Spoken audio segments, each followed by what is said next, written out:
The first photo, the bound bird. This photograph of a small bird tightly bound in a rope is a strong allegory of the disability being trapped in society. The bird which can fly is not grounded by his body but by an external pressure, a visual metaphor of how ableism and systemic oppression limits people to their full potential. In the premise of the social model of disability, this photograph is a critique of a world that tends to put the blame on people because of their constraints rather than challenging the social system that restrict them. The rope in this scene symbolizes the ableist system and defective-oriented views, which define difference as disorder. In the same way that the wings of the birds are still intact and only suppressed, there are numerous people with disabilities who have more to offer but are not utilized. The environment, the attitudes, or the curriculum do not accommodate them. This is related to the criticism of the normal distribution that Davis makes, which is the notion that society supports a very thin definition of normal, which those who are not on the curve are labeled as abnormal. When interpreted in an identity-first and critical perspective, the bird is a voice of resistance and not victimhood. To untie the rope is to unsystemized bias, to create a system that makes it possible to participate and to be an agent.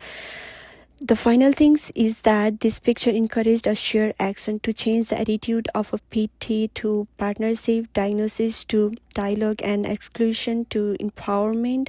Whenever we release the bird, we can figuratively releasing ourselves of the trappings of normative thinking and heading towards a society in which each people is allowed to fly. And the second picture, the butterfly embrace change, is a metamorphosis of a butterfly with the caption of embrace change. This process, a caterpillar chrysalis and the butterfly, is the process of change, adaptation, self-realization. It reminds of the value of disability as a changing experience which is influenced by context, supports, and opportunity. In the social model, this change is an indication of what occurs when barriers are removed and environments support growth instead of conformity. The life cycle of butterfly reflects the process of children with different capabilities. Each stage must have a reward, passion, and celebration.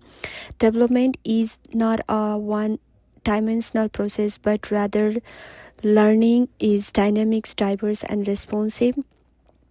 The transformation of the butterfly is not regarding the normalization of butterfly, but rather regarding the becoming of the butterfly, the becoming of the authentically whole. The theme of empowerment and self-determination is also related to this image. The transformation in the story of butterfly is internal, however, it needs an external space where the transformation is appreciated and safeguarded. In the same way, the exclusive classroom must foster independence and self-expression whereby all children are able to enjoy the delight of growth. Essentially, this picture includes hope. It demands education system which change with their students, turning limitation into possibilities and seeing every state of development as worthwhile. The butterfly also teaches us that it must not be feared by the disabled or by us who desire to live in a better and more humane society.